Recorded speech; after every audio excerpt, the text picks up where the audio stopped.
Antes de iniciarmos a leitura, vamos a algumas informações que são necessárias para que a gente tenha a compreensão dessa viagem que hoje nós daremos início e junto com esses textos nós faremos até para nós entendermos como é que eles se relacionam conosco nos dias de hoje.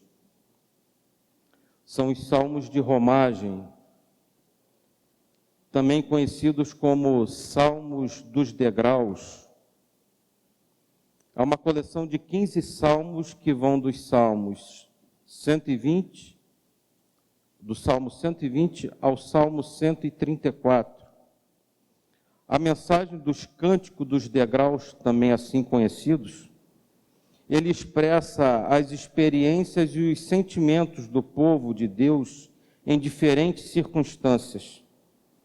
A Bíblia diz que o povo de Deus é peregrino nesse mundo.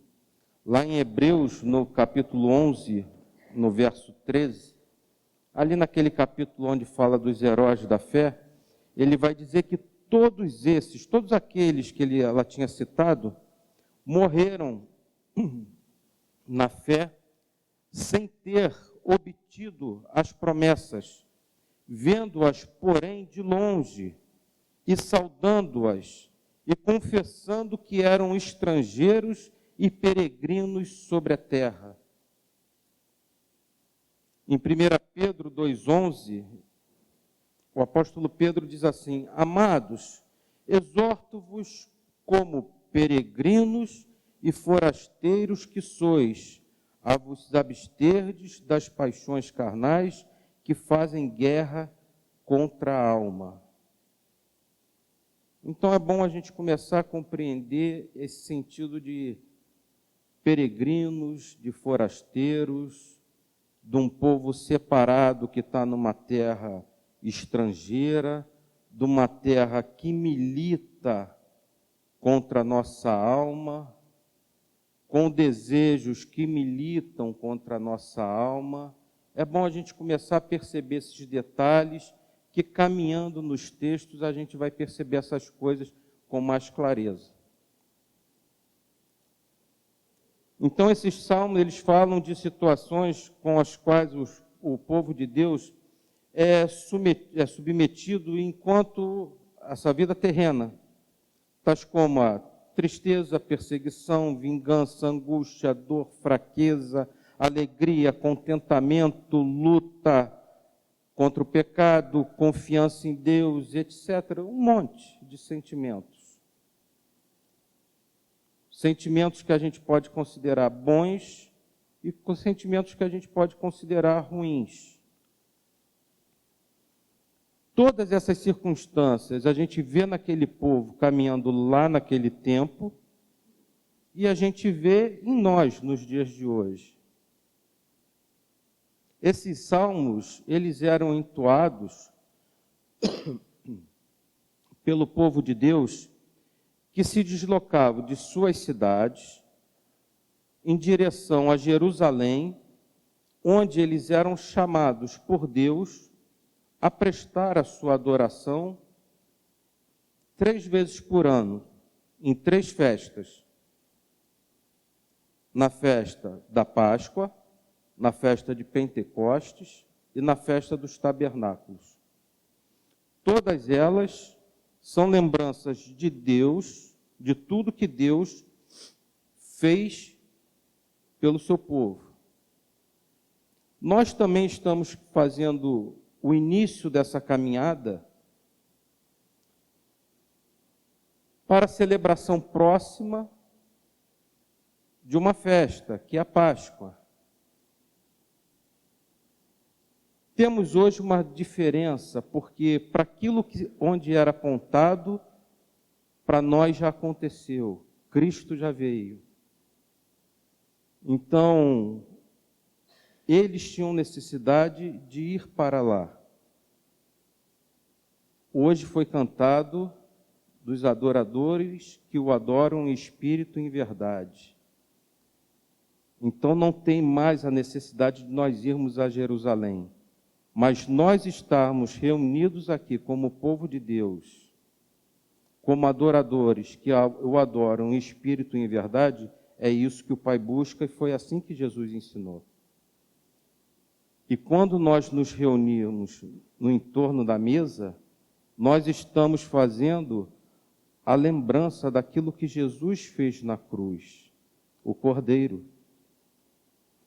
Então tem muita semelhança conosco, e aquilo, para onde aquilo apontava, nós já temos a conclusão hoje.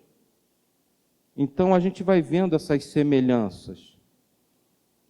O Bispo Weber, na série que o Jonas citou, que o Bispo Weber fez, eu lembrei e eu fiz questão de ir lá pegar no material que ele disponibilizou. Eu acredito que os irmãos tenham esse material também.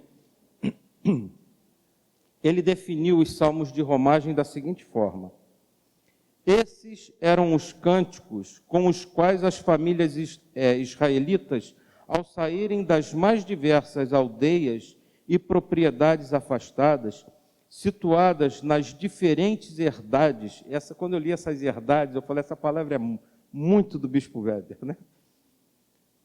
De cada uma das tribos, começava a viagem rumo a Jerusalém para as celebrações anuais. O caminho era perigoso e longo. A jornada era feita pelo menos uma vez ao ano e sob diversas ameaças, salteadores, destacamentos inimigos e animais selvagens, só para citar algumas.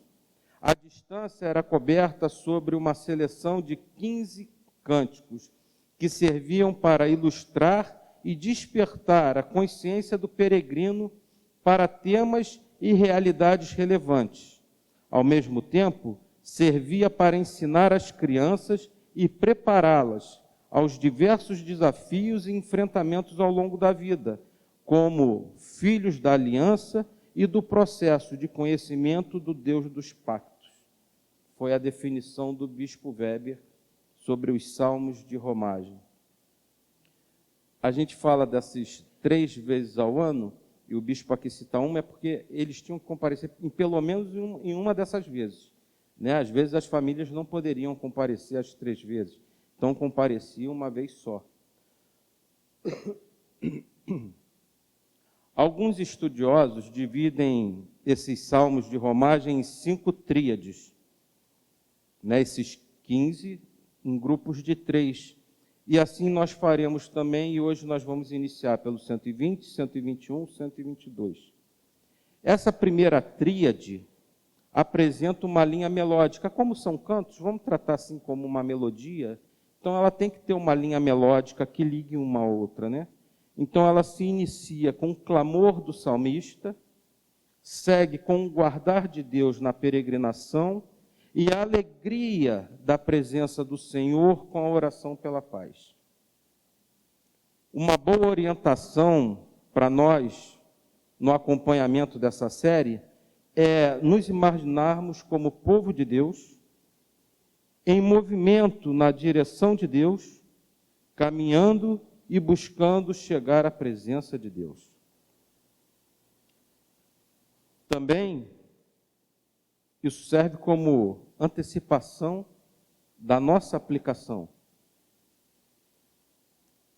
A gente ter consciência de ser povo de Deus, caminhando para Deus, como peregrinos nessa terra.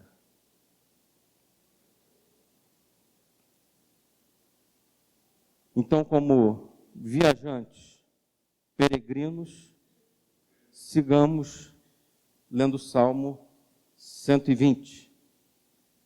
Diz assim o salmista: na minha angústia clamo ao Senhor, e Ele me ouve. Senhor, livra-me dos lábios mentirosos e da língua enganadora. Que te será dado, ou que te será acrescentado, ó língua enganadora? Setas agudas do valente, brasas vivas de zimbro. Ai de mim, que peregrino em Meseque e abrigo nas tendas de Quedar. Já há tempo demais que habito com os que odeiam a paz. Sou pela paz. Quando, porém, eu falo, eles teimam pela guerra. Então, vamos caminhar primeiro por este salmo. Vamos começar por ele. Na minha angústia, clamo ao Senhor e Ele me ouve. De cara a gente vê que o salmista é alguém que, apesar de angustiado, na minha angústia, ele sabe a quem recorrer. E pelo resto do versículo, ele demonstra ser alguém que já tem experiência com Deus, pois ele afirma que clama ao Senhor e Ele o ouve. Ou seja, para ele clamar o Senhor e ter a resposta do Senhor, não é algo novo. É alguém que já tem experiência com Deus. Mas o que ele clama ao Senhor? Senhor, livra-me de lábios mentirosos, de língua enganadora. Mas a gente não falou que eram famílias que estavam se deslocando, que era o povo de Deus que estava se deslocando em sentido a Jerusalém, de suas cidades, em sentido a Jerusalém, para adorar a Deus em Jerusalém? Por que o salmista estaria clamando para estar livre das línguas enganadoras, de lábios mentirosos? Não era o povo de Deus?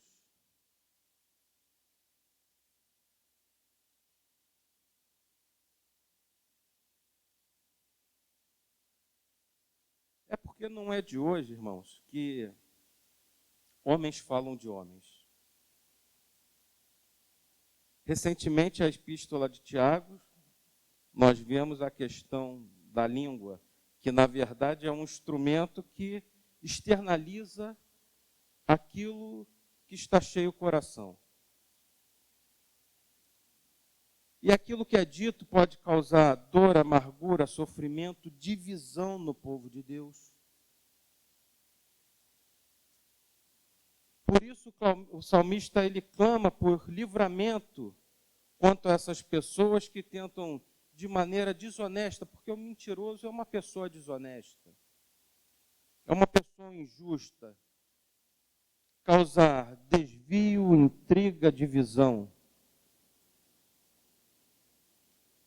É natural que pessoas imperfeitas e pecadoras, como nós, sejamos rejeitados ou também maldizentes de alguém.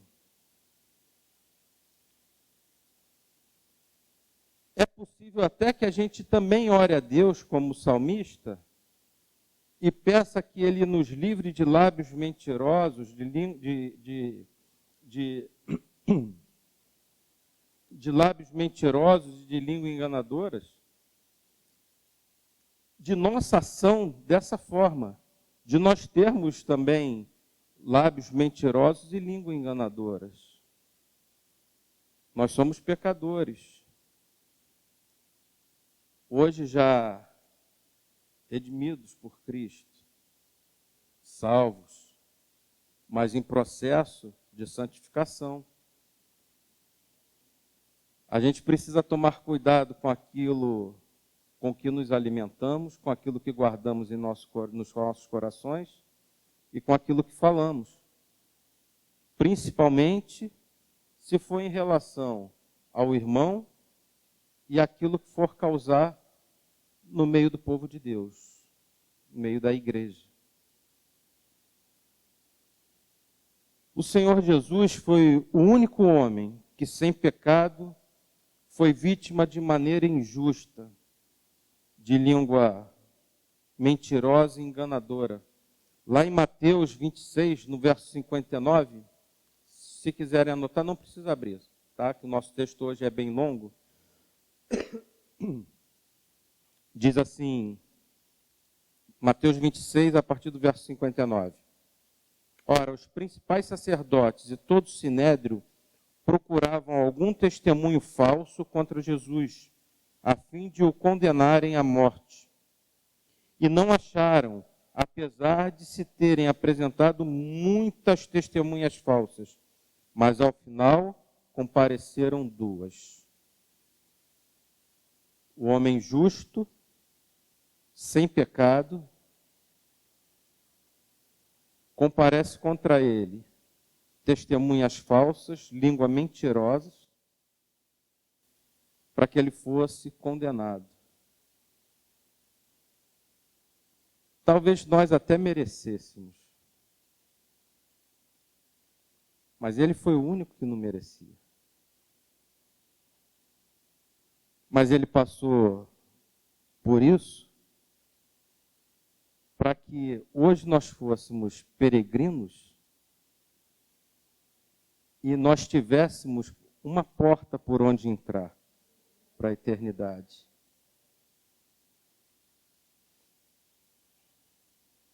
Mas o salmista questiona, como se personificando essa língua, que te será dado, que te será dado ou que te será acrescentado à língua enganadora? Porque a língua tem um dono, né? Esse chamamento à reflexão, né? O que você ganha com isso? O que se ganha causando sofrimento, intriga, divisão entre irmãos? A resposta está no verso 4. Ganha setas agudas do valente, brasas vivas de zimbro. A resposta é que você recebe juízo. As setas agudas do valente e as brasas vivas de zimbro é representação do juízo de Deus.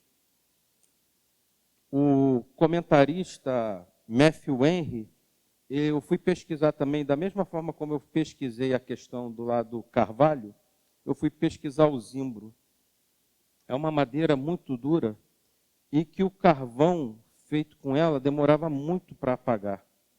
E às vezes se faziam flechas com ela e acendiam a ponta, e segundo Matthew Henry, depois de acesa, ela poderia levar 1 ano. Parecia que tinha apagado, mas ela não apagava. E ela fica acesa 1 ano, a brasa viva. Então, dá uma ideia de uma dor prolongada, uma ardência prolongada, duradoura. Mas não é isso que a gente encontra lá no livro de Apocalipse, no capítulo 21, no verso 8. Quanto, porém, aos covardes, aos incrédulos, aos abomináveis, aos assassinos, aos impuros, aos feiticeiros, aos idólatras e a todos os mentirosos, a parte que lhes cabe será o lago que arde com fogo e enxofre, a saber, a segunda morte. Para o mentiroso cabe juízo. Aquilo que foi questionado pelo salmista, o que você ganha com isso? Ganha o juízo eterno de Deus. Ao mentiroso cabe o juízo eterno de Deus, cabe a segunda morte.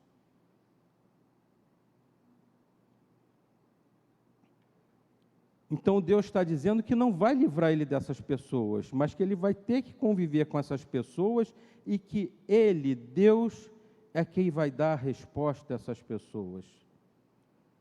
E aí o salmista diz no verso 5, ai de mim que sou peregrino em Meseque e habito nas tendas de Quedar.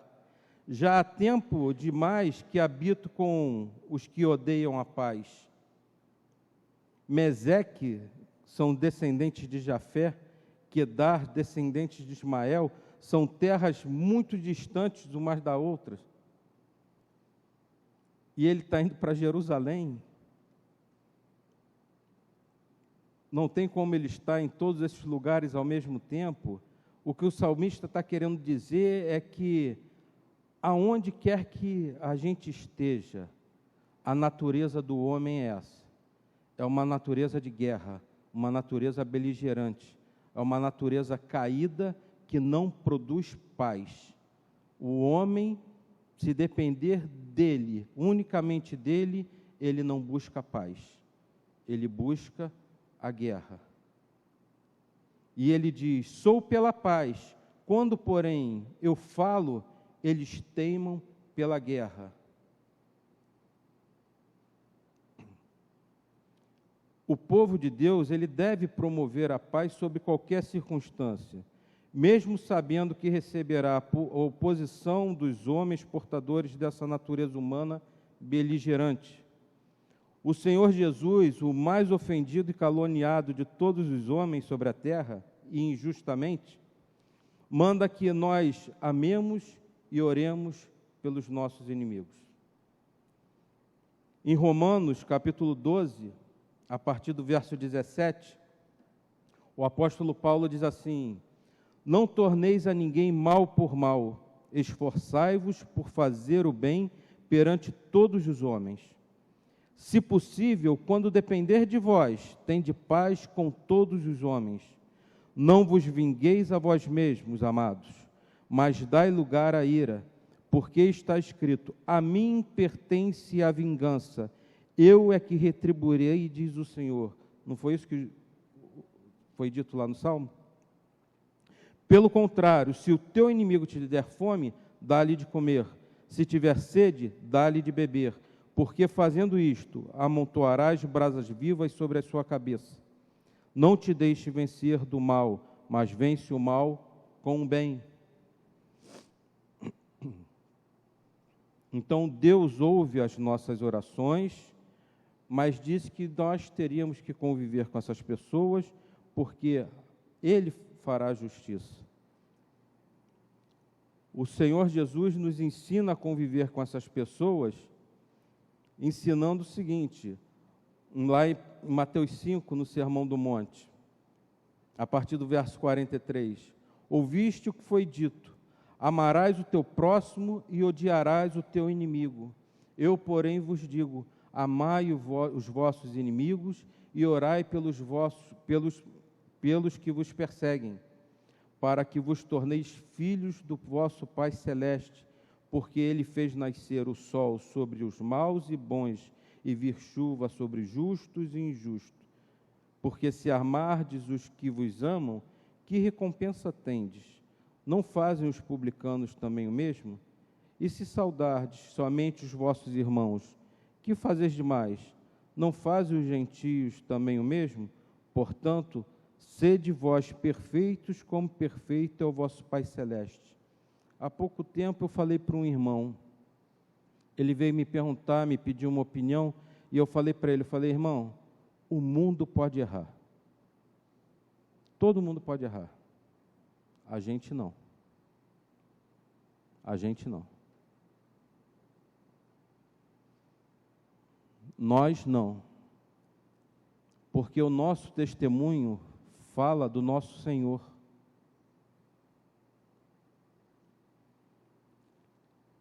Então, amemos. Se falam de nós, amemos. Se vierem falar para mim que alguém falou de mim, oro por essa pessoa.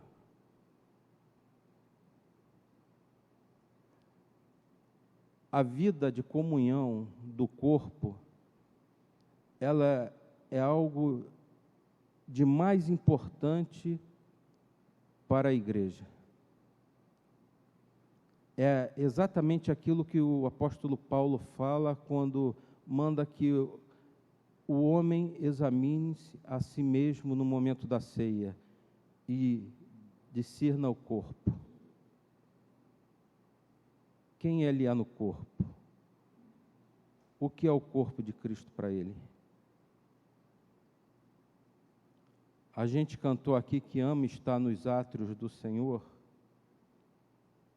Eu amo estar nos átrios do Senhor. Eu amo estar na casa de Deus. Eu amo servir ao Senhor. Aqueles que caminham mais próximos comigo sabem disso. Eu não canso de falar isso. E para mim, eu priorizo servir ao Senhor. É algo da minha vida. É onde eu me sinto vivo, útil.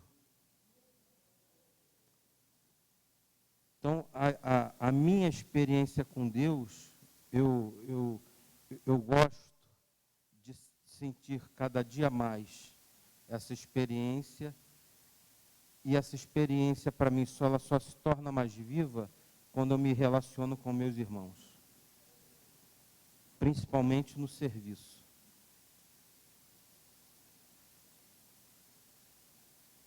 Então, já que o Senhor não nos livra dessas pessoas, já que o salmista clamou e o Senhor não o livrou, o que o salmista faz? A gente entra no Salmo 121, que ele diz: elevo meus olhos para os montes, de onde me virá o socorro? O meu socorro vem do Senhor, que fez o céu e a terra. Ele não permitirá que os teus pés vacilem. Não dormitará aquele que te guarda.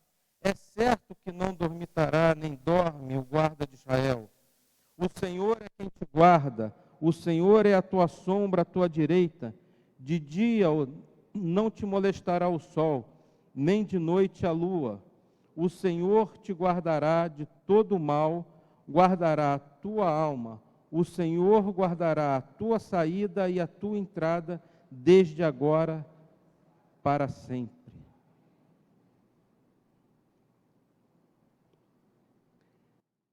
Eleva os olhos para os montes, de onde me virá o socorro. O salmista, ele sabia para onde ele estava indo. Ele sabia que Jerusalém representava a presença de Deus. Lá estava o templo.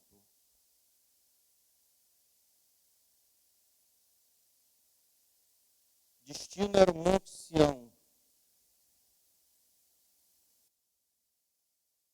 E ele vê que o socorro dele é somente em Deus. Mas não é qualquer Deus. Não eram os muitos deuses que se tinha em seu entorno, daqueles povos, como a gente acompanhou lá nos cânticos lá de Isaías. Mas era o Senhor que fez o céu e a terra. E ele identifica quem é Deus. A mesma palavra usada para Senhor aqui nesse texto é a mesma palavra usada lá no livro de Isaías, para identificar a pessoa do Deus, o único Deus, aquele que se identificou para Moisés como Yahvé. E agora, nos versos seguintes, o salmista começa ou a falar consigo mesmo, se lembrando de quem é esse Deus, ou como se algum companheiro seu de viagem estivesse falando com ele e lembrando a ele quem era esse Deus. Às vezes, também nos salmos, é bom a gente ter essa atenção, que parece que, às vezes, o salmista está falando, está perguntando, e daqui a pouco parece que Deus está respondendo. Aí daqui a pouco parece que o salmista está falando, e aí parece que outra pessoa está falando com ele, ou ele mesmo está fazendo um diálogo com ele mesmo. Então, às vezes, a gente fica meio assim sem entender, mas é isso mesmo. Tá? Então, é bom a gente também ter atenção. E aqui, nesse caso, a partir do verso 3, ele parece que ele está se lembrando de quem é esse Deus, e ele está falando para ele mesmo como uma confirmação, ou como se um companheiro dele de peregrinação estivesse falando para ele, lembrando a ele de quem era esse Deus, que ele acabou de lembrar quem era e que ele pediu socorro. E ele diz: ele não te permitirá que os teus pés vacilem, não dormitará aquele que te guarda. É certo que não dormita, que não cochila, nem dorme o guarda de Israel. O Senhor é quem te guarda, o Senhor é a tua sombra à tua direita. É Deus quem guarda o nosso caminhar. Ele não dorme, Deus está tão próximo quanto a nossa própria sombra. Aí ele diz: de dia não te molestará o sol, nem de noite a lua. É claro que o sol não molesta ninguém, nem a lua. Ele está falando que, está usando isso como uma metáfora. Está querendo dizer que Deus nos guarda de tal forma, tão seguros na caminhada, que nem mesmo os perigos do dia ou da noite afetará a nossa caminhada rumo a Ele. A gente pode ter certeza de que se Ele nos chamou, Ele nos guardará na caminhada e nós chegaremos. Assim como aqueles peregrinos lá. O Senhor te guardará de todo mal, guardará a tua alma. Não existe mal maior para o ser humano do que perder a sua alma, do que chegar lá em Apocalipse 21, como a gente acabou de ler, e encontrar a segunda morte. Essa é a pior tragédia para o ser humano. Mas o salmista está nos garantindo de que é Deus que nos guarda a alma. É Deus quem guarda a alma do peregrino. É Ele que anda os nossos caminhos. Ele nos chamou.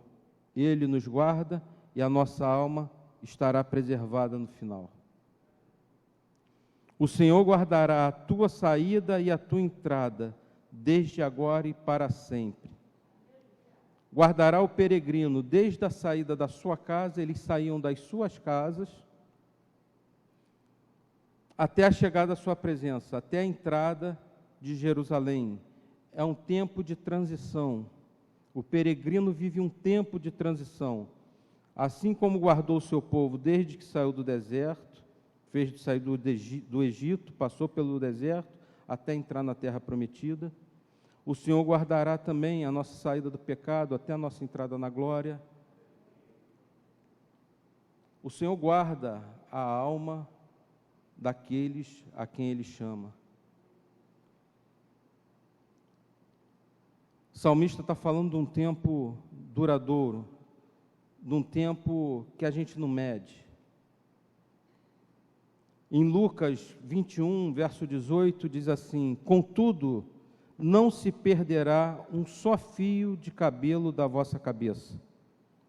É na vossa perseverança que ganhareis a vossa alma.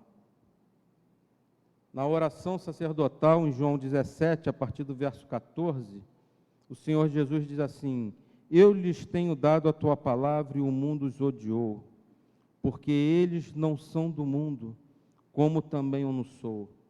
Somos peregrinos.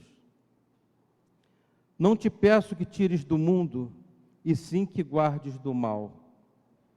Eles não são do mundo, como também eu não sou. Então nós somos guardados a pedido do Senhor Jesus. Como peregrinos nesse mundo, como nós não somos desse mundo, como Jesus disse, nós somos guardados a pedido de Jesus. Então, nossa alma está preservada nele. Foi Ele quem nos salvou. A nossa caminhada é segura nele. Então, basta nós confiarmos em Deus, no Deus dos pactos, como o bispo Weber coloca, que te chamou, que te justificou, que te santificou, como peregrino nessa terra, para um dia eterno com Ele. E por reconhecer essa maravilhosa salvação que há em Cristo, como o salmista reconhecia esse maravilhoso chamado de Deus para ir até Jerusalém, para o adorar ao Senhor, por tudo aquilo que Deus tinha feito, e por isso celebravam a Páscoa, o Pentecoste e a festa dos tabernáculos, que ele olha, e no Salmo 122 ele diz: alegrei-me quando me disseram, vamos à casa do Senhor. Pararam os nossos pés junto às tuas portas, ó Jerusalém, Jerusalém que estás construída como cidade compacta, para onde sobem as tribos do Senhor, como convém a Israel, para renderem graças ao nome do Senhor. Lá estão os tronos de justiça, os tronos da casa de Davi. Orai pela paz de Jerusalém. Sejam prósperos os que te amam.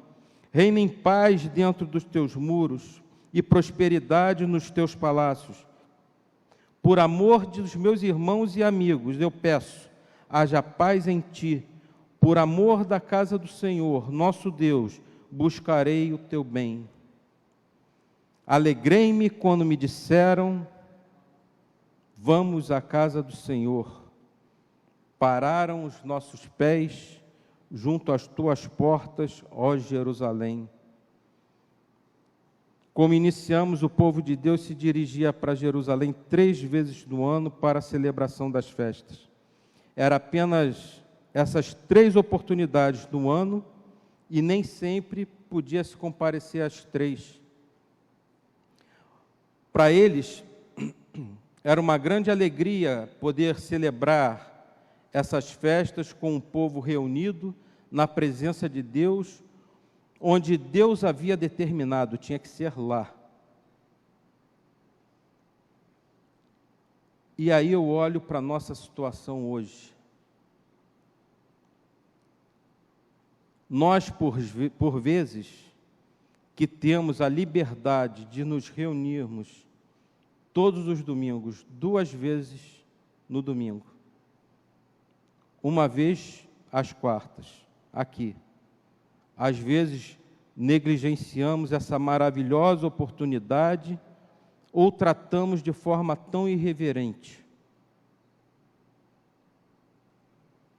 Desprezamos a oportunidade de estarmos na casa do Senhor. Para eles era uma grande alegria. Alegrei-me quando me disseram, vamos à casa do Senhor. E a gente que tem a liberdade de virmos todos os domingos, 2 vezes ao domingo, será que o nosso coração vem com tanta alegria assim? Com tanta animação assim?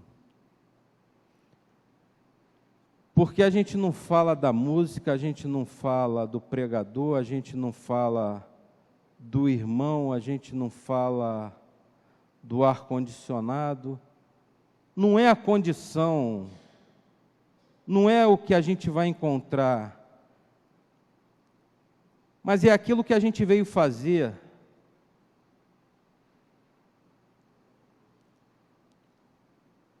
Eles se alegravam porque eles iam prestar o seu culto a Deus no lugar onde Deus havia determinado. Nós somos igreja quando nós nos reunimos aqui. Ninguém é igreja sozinho. A minha alegria tem que estar em saber que eu vou estar aqui junto com outros irmãos para prestar o meu culto a Deus.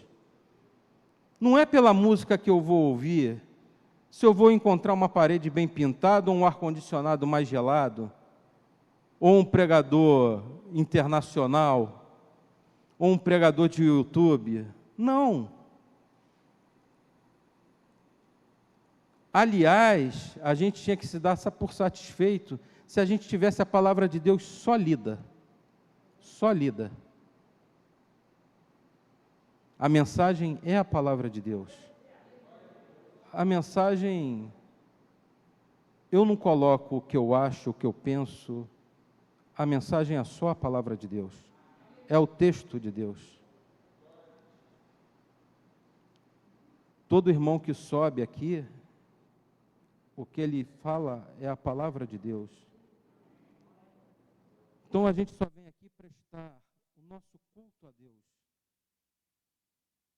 Então aquela ideia de que hoje eu não gostei muito do culto, né? E quando as pessoas falam assim, mas o culto não é para você, irmão, o culto é para Deus. Você não tem muito o que gostar, né? Essas pessoas têm razão. Têm razão. Porque o culto não é para nós, o culto é para Deus. Nós somos até beneficiados porque temos em nosso meio a presença de Deus. Nós somos beneficiados porque somos exortados, nós somos acalentados, nós somos confortados pela palavra de Deus. Mas é Ele que está fazendo isso tudo em nós, por meio do seu Espírito. E por que a gente não se alegra em estar presente? Então é algo para chamar a nossa atenção. Porque lá eles faziam dessa forma e hoje, às vezes a gente negligencia ou acorda meio desanimado. Já pensou se Jesus falasse assim, vou tirar uma semana de férias? Deus falasse assim, vou tirar uma semana de férias. Não que a gente não possa tirar férias, tá? Descanso, Deus também mandou a gente descansar. Tá? Não é isso não, as pessoas podem tirar férias, tá? Não é isso. Mas Deus não tira férias, Ele não dorme. Ele está aguardando sempre o nosso caminhar. Mas se a gente pensar desta forma, a gente vai ter sempre alegria no coração para estar presente, prestando o nosso culto a quem é devido, aquele que guarda a nossa alma, porque se a nossa alma dependesse de nós, a gente perdia toda hora. O Dr. Martyn Lloyd-Jones, ele diz que o encontro do povo de Deus não é uma mera convenção social, e sim uma audiência com a maior autoridade do universo. Por isso a gente deve a maior reverência. Jerusalém, segue o verso 3, dizendo, Jerusalém que estás construída como cidade compacta, para onde sobem as tribos do Senhor, como convém a Israel, para renderem graças ao nome do Senhor. Jerusalém, uma cidade sólida, formada por casas contíguas, e para a formação da unidade do povo, como um único propósito, para renderem graças ao nome do Senhor. Essa compactação deveria ser a expressão da unidade do povo de Deus. Ele diz que lá estão os tronos de justiça, os tronos da casa de Davi. Em Jerusalém estava a sede da adoração do Senhor, o templo, e o trono de Davi, que julgava o povo, já apontando para o trono eterno do Senhor Jesus, que julga com justiça, conforme profetizado lá no profeta Isaías, no capítulo 16, no verso 5, que diz assim, então um trono se firmará em benignidade, e sobre ele no tabernáculo de Davi se assentará com fidelidade um que julgue, busque o juízo e não tarde em fazer justiça. Então lá se encontrava o local de adoração e o local da justiça, apontando para um tempo eterno com Deus, onde se teria uma justiça perfeita, onde nós já temos hoje o local de adoração, nós como templo do Espírito Santo, como adoradores que o adoram em espírito e em verdade, debaixo daquele que julga com justiça, e só nós estamos livres porque a justiça dele foi aplicada em nós. E segue o verso 6, dizendo assim, orai pela paz de Jerusalém, sejam prósperos os que te amam, reine paz dentro dos teus muros e prosperidade nos teus palácios. Por amor dos meus irmãos e amigos eu peço, haja paz em ti. O desejo buscado em oração era que, na união das tribos, nesses encontros, fosse regido pela paz, e o propósito de buscar a paz era o amor da casa do Senhor, como diz aí no verso 9, por amor da casa do Senhor nosso Deus, buscarei o teu bem. Ore pela igreja. Evite uma língua mentirosa, uma língua enganadora. Me veio um texto aqui. Acho que é Provérbios 16.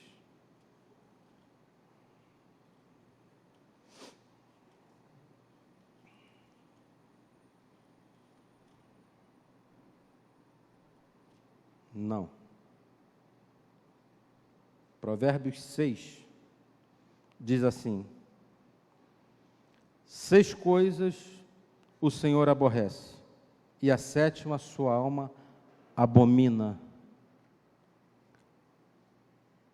olhos altivos, língua mentirosa, mãos que derramam sangue inocente, coração que trama projetos iníquos, pés que se apressam a correr para o mal, testemunha falsa que profere mentiras, e o que semeia contenda entre irmãos. É a 7ª coisa que Deus abomina. Dentre elas, língua mentirosa e o que semeia contenda entre os irmãos.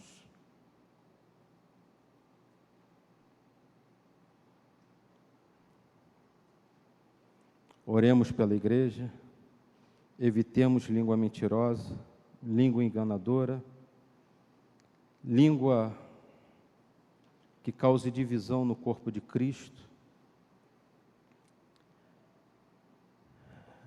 Paulo trata muito disso na primeira carta aos Coríntios.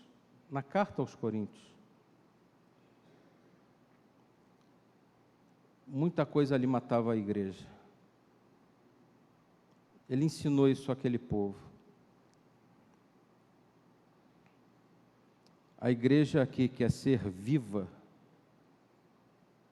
tem que ser uma igreja onde o amor transborde entre os irmãos. Onde não haja mentira. Hoje, por acaso, no almoço, a gente estava conversando sobre isso, né, Roberto? Nós estamos em peregrinação, nesse tempo de transição, sempre de saída de um lado para o outro. Nós cristãos podemos e devemos reconhecer nesses salmos,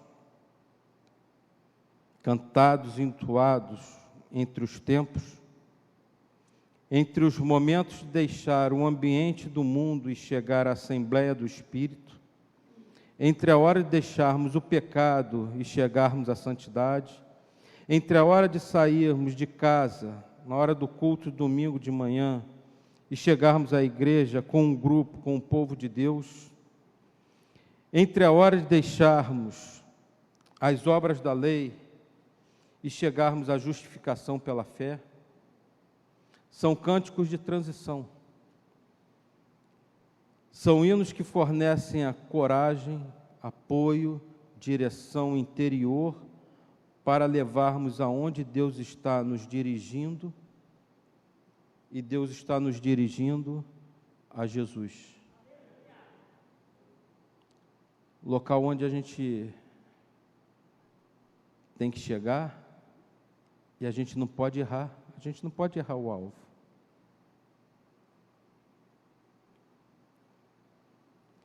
E a gente sabe que caminhando com Ele nós estaremos seguros. Ele vai guardar nossa alma.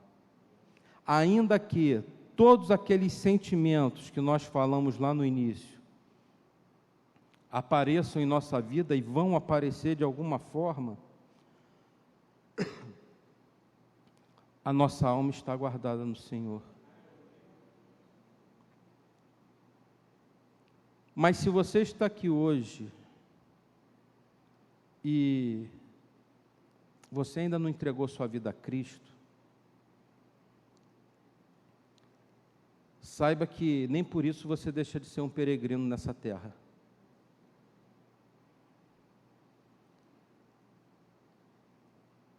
Um dia você vai chegar também a um ponto final. Vai chegar a algum destino. O que Deus está fazendo hoje é te chamando como Ele te chamou, como Ele chamou o povo dele. E Ele também quer guardar a sua caminhada. Ele também quer te santificar nessa peregrinação. Ele também quer guardar a sua alma e recebê-lo com alegria no final, na grande bodas, na grande festa,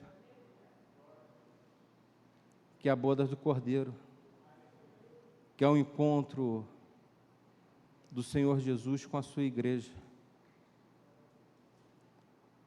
Então, que o nome dele seja glorificado com a sua santa palavra, com o nosso guardar, com o nosso caminhar, que a gente tenha um testemunho como peregrino guardado e santificado por Ele, que glorifica o nome dEle e que amamos estar na presença dEle, amamos estar uns com os outros, amamos suportarmos uns aos outros, tudo para a glória do nome dEle. Amém? Curve sua cabeça.